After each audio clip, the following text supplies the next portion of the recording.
Welcome everyone to the Franklin Toastmasters Club. We're excited to have you. Morgan, thank you for not being scared off by us. Everyone, thanks for coming. We're going to stand and do the Pledge of Allegiance. I pledge allegiance to the flag of the United States of America and to the republic for which it stands, one nation, under God, indivisible, with liberty and justice for all. My word for today is genial. Seems like we've been that way this morning. Cheerful, amiable. And to use it in a sentence, the man's rotund and genial. I think this is something wrong. This makes no sense. It says, the man's rotund and genial made him the perfect Santa Claus. I think maybe it's genial disposition or made him the perfect Santa Claus, but genial is our word.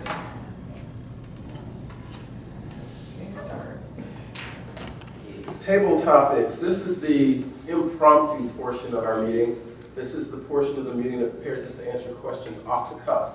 And that skill can be useful in situations like interviews, or if we are perhaps interviewing a person and they say something we're not expecting. So it can be a two-way street there. Very useful skill. The first question: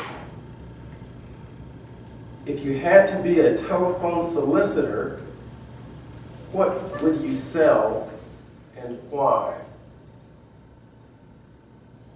Morgan, what do you think about that? If you had to be a telephone solicitor, what would you sell and why?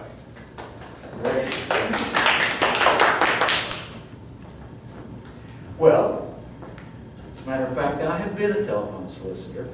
I worked for a short time for Dave Ramsey's organization, and we sold his Financial Peace University education program into churches. I concluded, like you, that it was a miserable experience, calling people and calling strangers who did not know me, nor did they care about me. I found out that people are completely and totally in their own trance. They do not like to be disturbed from that trance. And yet, that's your exact, precise job when you're in telephone solicitation. Here's a question regarding the skill, I guess, of sales. Do you believe that a person has to have a certain type of personality to be a good salesperson? If so, describe that personality and why you think it's necessary. If not, explain why not. I'll read the question again. Do you believe that a person has to have a certain type of personality to be a good salesperson? If so, describe that personality and why you think it's necessary. If not, explain why not. Charles. I just knew that was coming.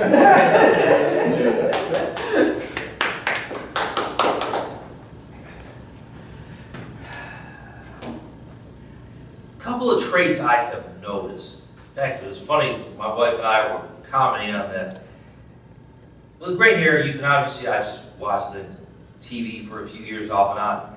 You know, I have never bought this item from a person telling me, it's jumping up and down and screaming at me why I need to buy his lousy automobile for 40 years. And I don't know why they keep selling the ads. But you asked me the personality traits. Well, I think one thing that comes to me, you need to be an extrovert. Number two, you would need to have no regrets of a rejection. I mean, rejection would be something you just shed off like raindrops off a duck's feathers. The third thing is, and with a lot of I've noticed, I think you need to be the west end of an eastbound donkey too. Those three traits would come to me quite quickly as far as being a solicitor. I mean, you have to be outgoing, have no concern about how people treat you, what they say about you, and then you have to act like the back end of a donkey because to me, a most miserable job that you could ever dream up to do. So that's what I would say that most of them are, and I guess that image is why I used to say, hell no! Mr. Tabletop Master. Thank you. Thank you. All right, next question. Tell us about the last telephone solicitation you experienced. Did you buy the product or give to the cause?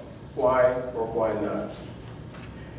One more time, I'll repeat the question. Tell us about the last telephone solicitation you experienced. Did you buy the product or give to the cause? Why or why not? Carol.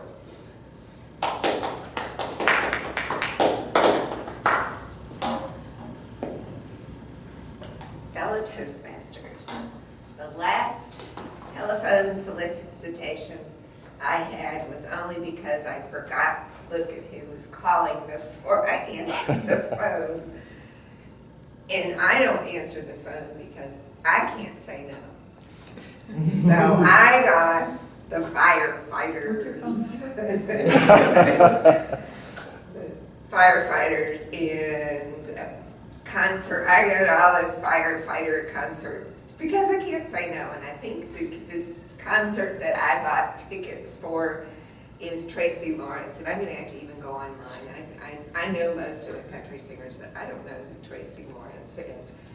So yes, we had this night, how are you doing? He's all bouncy, how are you doing? And I'm thinking, oh shoot, why did I answer the phone? I was trying to be less than enthusiastic, but I did buy a ticket, and I will say, I got leukemia, I get every call.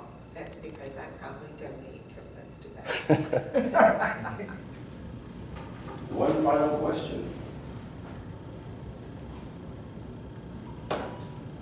I heard or read somewhere that nothing happens unless someone sells something. Have you guys ever heard that before? Absolutely. Nothing happens until someone sells something. Is there any truth to this statement? Yes or no? Can you please explain your answer? John. Oh, boy.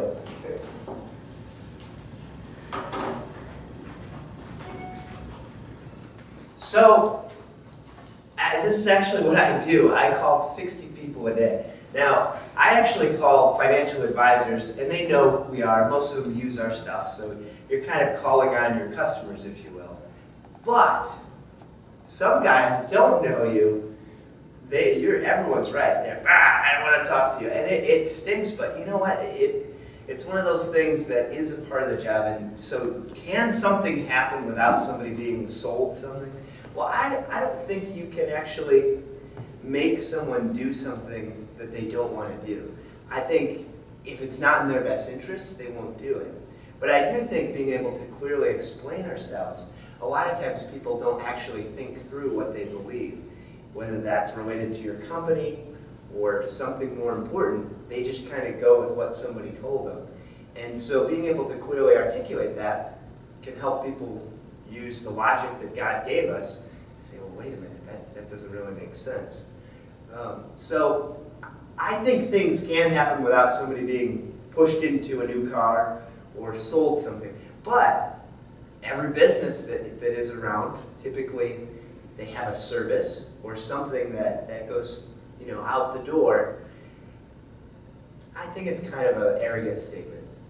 But I do think there's potentially a little bit of truth to it, because ultimately every company's providing a service or selling a product, whether that's a design or a service or something more tangible like an iPod. So, thank you. Thank you.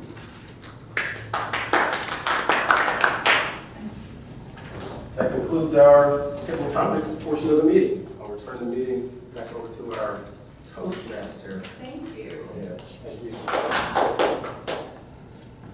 All right. Thank you. Thank you. Toastmaster. And fellow Toastmasters. My name is Morgan Reed Cryer, and I have a story to tell you, but I want to start at the end and shake things up a bit. My story wraps up with this sentence. This year, 2013, I've lived 55 years in county. So those questions will have to wait. Now, the reason I start at the end is because turning 55 reminds me of a few things. It reminded me that I got my start way back during the last year that a person could be born under 48 stars on the American flag. It was 1958. I was born in February of that year, and later the same year we added Hawaii and Alaska to make up the full 50. I was born under the 18th star in the state of Louisiana. Now, being 55, I probably share some cultural memories with some of you. Like I remember Leave It to Beaver, and I remember the Vietnam War, both of those from television. I remember the rise and fall of disco music. I remember payphones. I remember the invention of something called the internet. I remember the attacks of 9/11. And who could forget the great flood of 2010 right here in the Nashville area where I've lived for the last 28 years. Now, those are common memories, probably with some of you, but I've got some unique and wonderful memories too. Like I remember my wife giving birth to 1, 2, 3, 4, 5, 6, 7 wonders. Wow. Not all at the same time, but 7 just the same. My wife Melanie and I have raised 5 daughters and 2 sons. In the past year, we've undergone tumultuous changes in our family too. She and I both experienced layoffs, and I've given 3 daughters in marriage and 1 son to the Navy, all in less than a year. So it's been quite a year for us. Now, in my short 55 years, I've gathered experience in several careers. I've been a fry cook, a carpenter, an iron worker, a songwriter, a recording artist, a record producer, a seminar promoter. I've worked in telephone solicitations. I've been an internet marketer and a book author. Being 55, though, reminds me that I've outlived the years of my own father's attainment. When Harvey Earl Pryor walked out on his porch down in Louisiana and fell dead of a heart attack, he was 49 years old. That was too early as far as I'm concerned. Now, this was the same man that taught me how to hunt and fish, taught me how to work hard and play hard, and taught me how to laugh hard and early and often. My dad was one of those guys that would laugh about anything. I think he would laugh at funerals. Pretty sure we laughed at his a few times between the tears. But I remember working beside him. I watched and helped him build 2 of the houses we lived in when I was growing up. I learned carpentry from him the same way he learned from his dad, the do-as-I-do method. But most of all, he taught me how to never let a man be a stranger. And he taught me the best he could how important it was to be a loyal friend and a teller of the truth and a lover of one woman. He taught me how to squeeze every ounce of life out of every day that I live. Because our years are made up of our days. And he taught me how to use my days to make my mark, do good work, and make my contribution. So I hope my story makes you look back on the gift of days and years that you've enjoyed, and thank God for every one of them. Because you don't know how long you have. There's not a day that goes by that I don't think of some question I wish I could ask my dad. But this is 2013, and I've lived 55 years in counting, and those questions will have to wait. Mr. Toastmaster.